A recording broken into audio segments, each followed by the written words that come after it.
Hello again and welcome back to our Black Mirror review series. Today we take a look at Black Mirror's holiday special, White Christmas.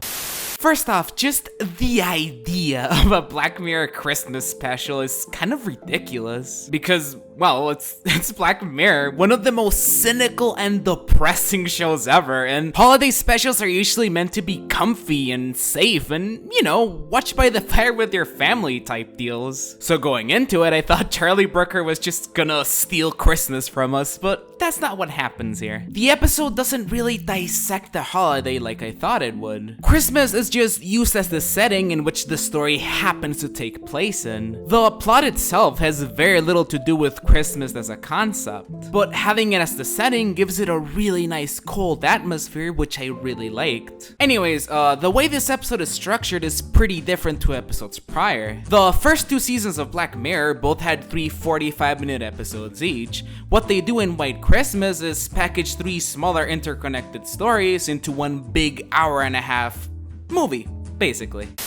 The first 2 stories are told to us via Jon Hamm's character Matthew in order to befriend Potter, who we'll talk about later. Our first story is about Matt's side job, which is him acting as a sort of invisible wingman to socially awkward dudes who are in search of a girlfriend or just trying to get laid. Here's how it works. Everyone in the episode has these things called Seta eyes, which allow you to take pictures, block people, and most relevant to this story, stream what you're seeing to others. Basically, Matt and his team, I guess, helped this kid called Harry crashing off his Christmas party to try and get him a date. One thing leads to another, and Harry ends up getting invited back to Jennifer's apartment. All is good and well until we find out that Jennifer is actually suicidal and schizophrenic. And to make matters worse, she thinks Harry is too after she overhears him talking to the voices in his head, which in reality was him talking to Matt and the rest of the group. Long story short, Jennifer murders Harry with a poisoned drink and then kills herself.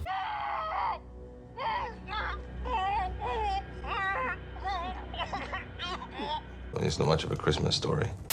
Okay, first off, are dating coaches even a real thing? Well, to be honest, I'm not really sure. While researching, the closest thing I could find was sites that give you dating tips, but not a full-on dating coach like we see in the episode. But honestly, I'd be surprised if they weren't a real thing. Anyways, morally speaking, I think this whole coaching deal is pretty messed up, mainly because of 2 reasons. First, you're pretty much manipulating these women into sleeping with you. Like hell, they even categorize them with labels such as, I'd say she's a level 4 rock chick. Like, good God. Second, and most damning of all, is the fact that all these people watch each other have sex. Like, without the chick's consent, which is illegal. Very illegal. Like, I'm pretty sure it'd fall under revenge porn law or something along those lines. Now, let's talk about one of my favorite things from this episode, the character of Matt. As I said before, Matt is played by Jon Hamm, who, as you can probably tell just by looking at him, is one of the most charismatic actors working today. Like, he's the type of person who could get you to tell him your deepest, darkest secrets in the blink of an eye, because he just seems so swell and charismatic and cool and like, just look at the guy, look at him. He gives off such an aura of trust and friendliness. Like, one of the best things about this episode is that the episode knows this and plays around with it. It plays with the audience's expectations of who Matt is as a character. At first, we see him as a kind-hearted man who just wants to have a conversation with a fellow coworker. But as the episode goes on, we get to see more of his dark side. An example of this would be the fact that he is not a reliable narrator, meaning that what he tells Potter is not 100% the truth. While his story is based on reality, he sneaks in a few lies to make himself look less guilty. Our second story revolves around Greta, who has just undergone a surgery to literally make a clone of her consciousness and then have it put into this thing called a cookie. A cookie being similar to those Amazon Alexa things. To put it simply, it controls your house and acts as your personal secretary. To get her clone to do this, however, Matt has to put it frankly, torture it into submission by placing her into solitary confinement until she agrees to do what she's told. How are we feeling now?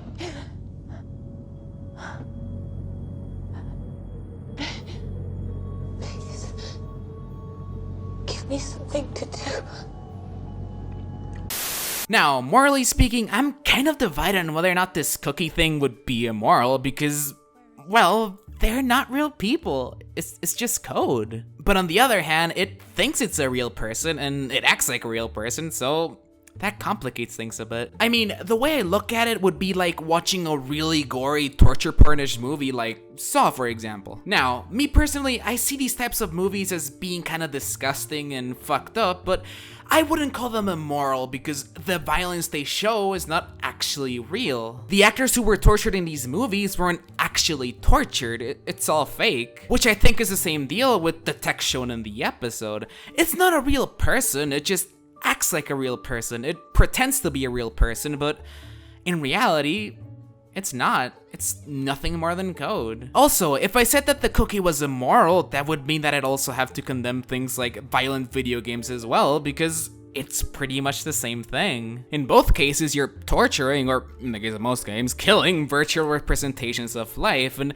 I don't see that as being immoral because, as I said before, it's just code. However, I could potentially see it as being immoral if the customers who are paying for the cookie didn't fully understand what was inside of it. I think the episode might be hinting to that being the case because of the following reasons. Firstly, Greta's clone doesn't know that she was cloned, and to my understanding, the clones are supposed to be a literal copy of their host, memories included. So wouldn't she remember when Matt explained her how everything worked? Secondly, the fact that when the Greta clone speaks with the real Greta, she doesn't use her actual voice like she did with Matt, but instead uses a generic computer voice. 11 a.m.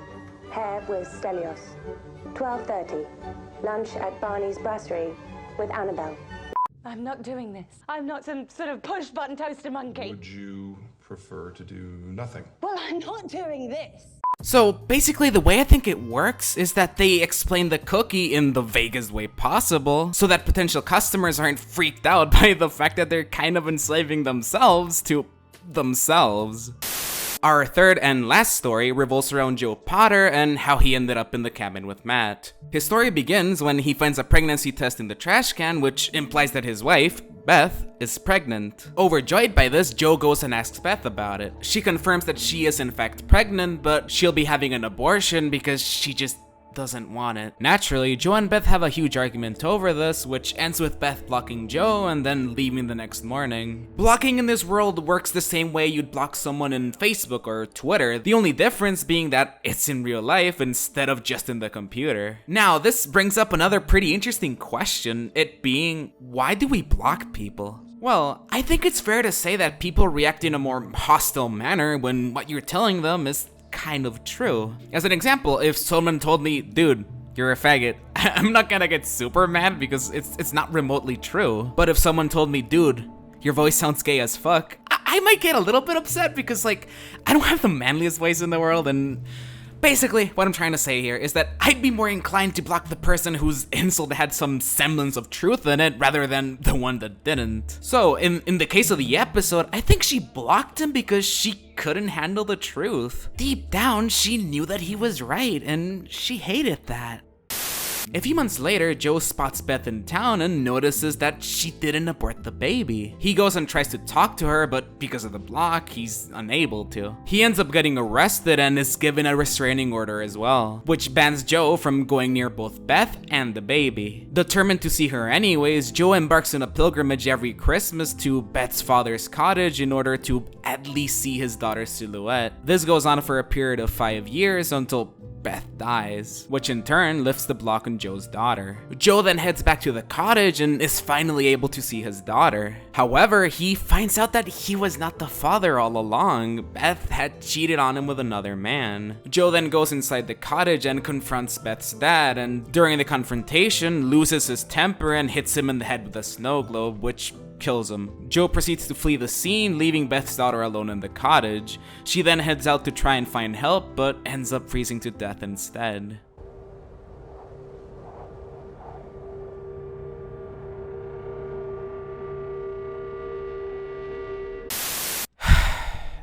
If I had to describe this story in one sentence, it'd be a completely avoidable tragedy. This whole thing could have been easily avoided if Beth just told Joe the truth. If instead of running from her problems and acting acting like the victim, she faced them instead, like, you know, an adult. Like, let's put this into perspective. This is a woman who would rather mentally torture this poor guy into believing that he had a child for 5 years, rather than admit that she was in the wrong. She'd rather maintain the quote-unquote moral high ground than admit that she made a mistake. Unlike in the entire history of You, I can actually put the blame on someone here, it being Beth.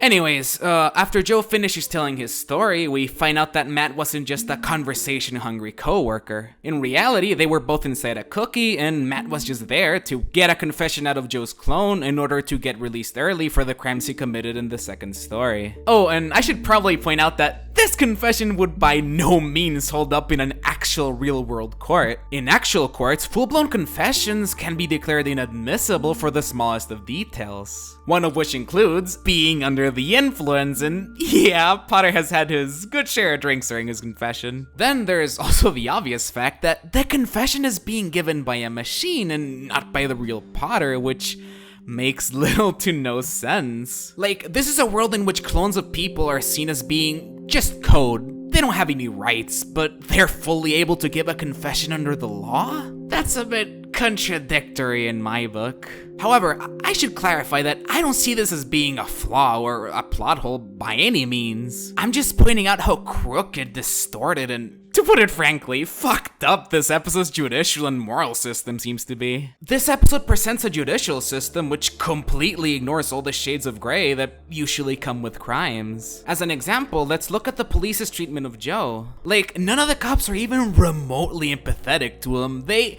see him as a monster. They see him the same way people saw Victoria in White Bear. Like, at least in White Bear, I can understand why you'd be outraged by the crime.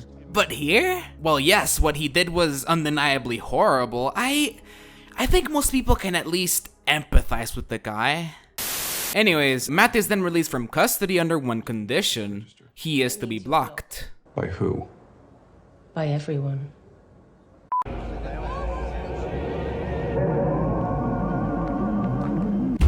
This ending. Good God. Like, what can you even say about it? It's depressing, it's disturbing, it's tragic, but most of all, it's cruel. Like, all throughout the episode, we've seen the horrors of being blocked by just one or two people, and now it's everyone. This punishment is especially cruel because Ham's character has been established as a people's person, someone who loves to socialize and talk to people, so this punishment must be like a personal hell for him. Anyways, when it comes to what this ending is commentating on, I think it's criticizing the fact that governments put all sexual offenders on the same level regardless of what their crime was. For example, if you take a piss in a bush, you could be placed in the same list as exhibitionists, pedophiles, and even rapists. People whose crimes are a lot more severe than just taking a piss in a bush.